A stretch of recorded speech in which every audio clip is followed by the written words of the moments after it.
G'day guys, Dom here. So I've got a big pile of knives to show you guys today. So yeah, let's get stuck right into it.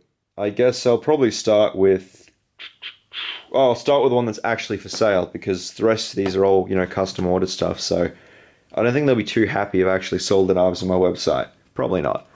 Anyway, so first up, this is one of my D6 designs, oh sorry, my D6 model. I changed it up a little bit on this one, so it's got a new sheath design. I'm actually doing it with two eyelets at the top, which allows it to be hung around the neck a little easier. The previous sheath design had a sheath that went like that with the blade, so it's a little wider, but you have that added functionality of neck carry if you so choose. But still, you've got that nicely polished edge here, rounded over. The main reason I do that is because it's a lot less abrasive on your skin. So if you're carrying this around your neck, or you're doing it inside the waistband or appendix carry, what have you, you don't have the sharp edge of a sheath just abrading your skin. Like here, this is actually one of my like a really old sheath. Like this is like an abortion of a sheath, but this is still got the sharp edges on there, and that's rubbing into your skin all day. That's not going to be pleasant. So to stop that, round it over, polished up, it's all good. It's not cheap to do. It takes quite a while to do. I've screwed a few shears up doing this, so it's part of what adds the expense to the knives. But I think it's a nice little touch, and I don't see myself stopping it anytime soon. So yeah. Anyway, onto the knife itself. Comes out of sheath nicely. Got good retention on that. No rattle. Rock solid. This is actually the lightest D6 I've ever done. I actually weighed it and it came out at 103 grams with a sheath, which is pretty damn light for one of the fixed blades of this size. And most of that's because of the micarta, but I also hollowed out a good part of the handle here, which takes out a significant amount of steel. Onto the blade itself, we've got an Aster stonewash finish on the blade, AVL stainless steel, and like all the D6s, they've got a nice fine edge. I learned quite a few things talking to a few makers at the Blade Symposium, so pretty much my standard edge geometry now is 0.2 mil, which is pretty damn fine behind the edge, because really you don't need a super thick edge, because a knife is a knife, it's made to cut. My tips are a little thicker, and that's mainly because I make EDC knives, so it's more likely that you might bang it into something and damage your tip, so that's a little thicker, but not much. I mean, these are made to slice really, really nicely. I mean, these are nice little cutters.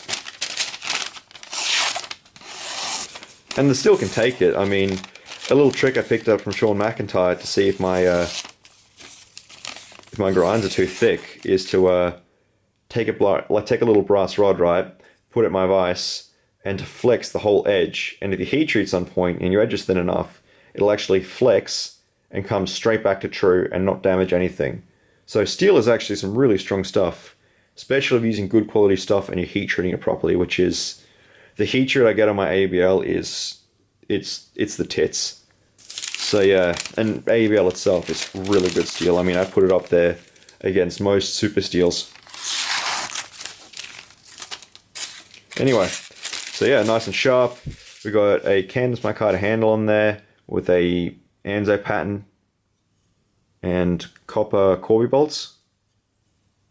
Corby bolts are kind of like a threaded sleeve with heads on either side, and you can screw them in and then grind them flush, and it looks like a pin.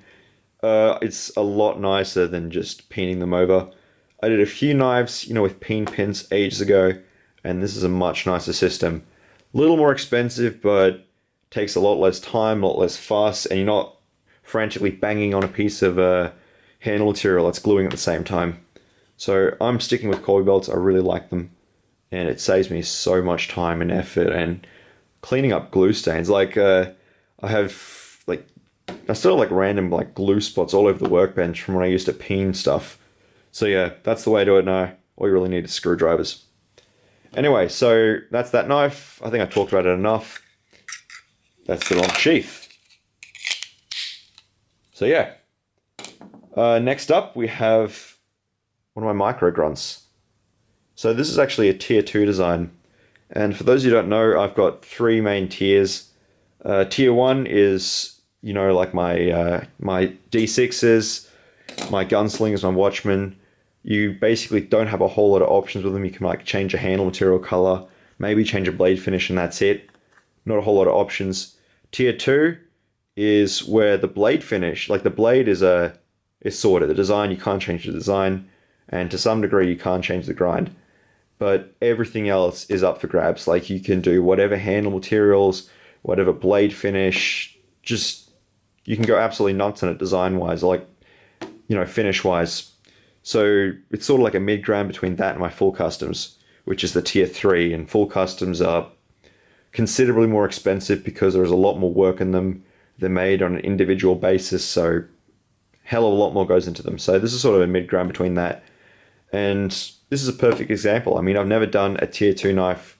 I've never done one of these with copper on them before, but the client said, hey, can you do copper?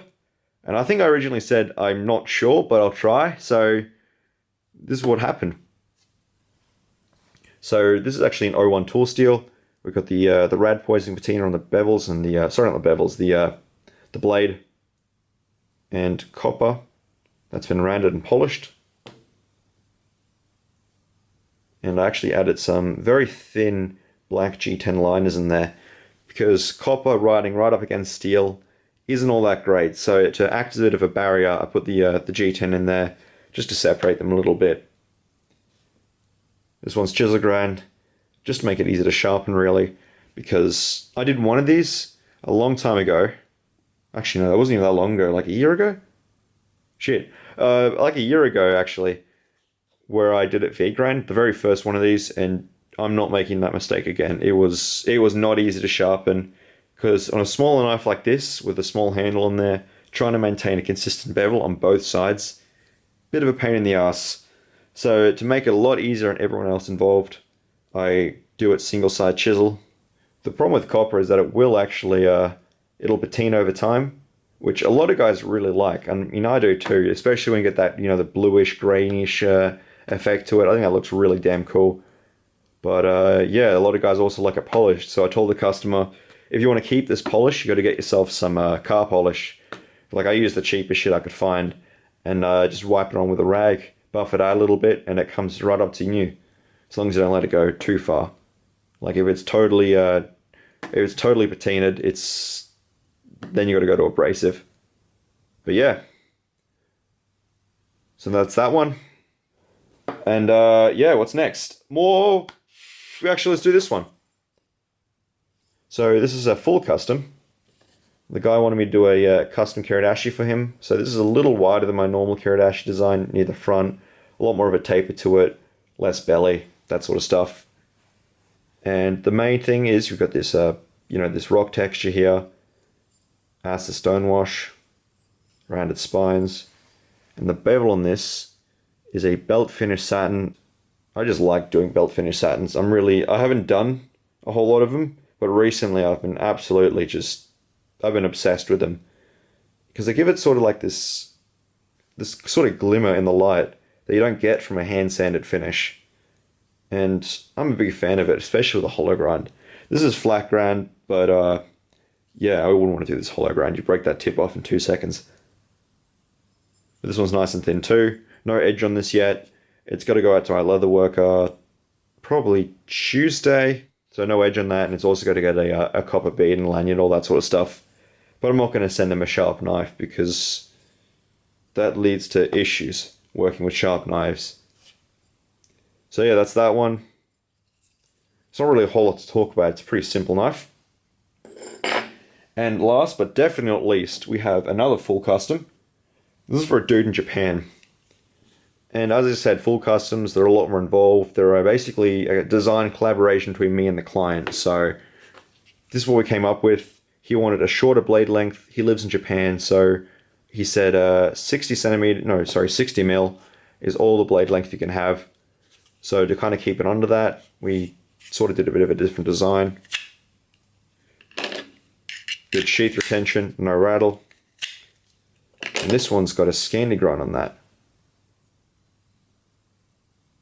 So yeah, I don't really do a whole lot of Scandis. I pretty much only do them on full customs because I don't like doing them. Let's just be honest. That's the main reason I don't do a lot of Scandis. They're probably the hardest grind to do, in my opinion.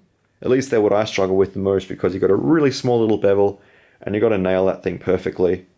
And I mean, I'm also anal, so when I go to sharpen this thing, I don't take it to like 1,000 grit and call it done. This is a 10,000 grit edge, and I strop the absolute shit out of it. So that's the reason it's shiny like this.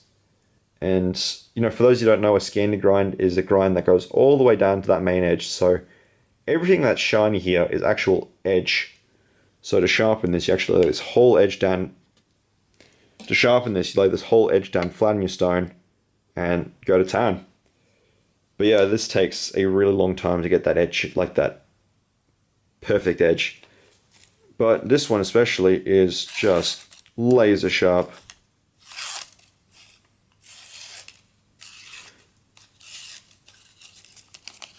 Trying to get a nice little thin little curlicue.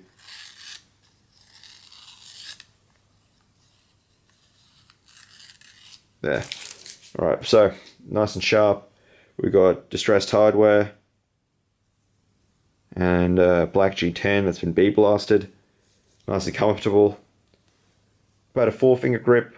I got large hands, so 4-finger grip on this. Stonewash finish. That's a sandblast stonewash. No, sorry. Bee blast stonewash. Jesus, I'm not on the ball tonight. So yeah, that's that one. And I believe that's the lot. So there we go. We've got basically all 3 tiers. Almost all 3 tiers. I also do DB customs, which are like just whatever the hell I want to do. And yeah, those you can't order those. Because that's just me blowing off steam basically and being creative. So yeah. We've got a tier 1, tier 2, tier 3, 2 tier 3s.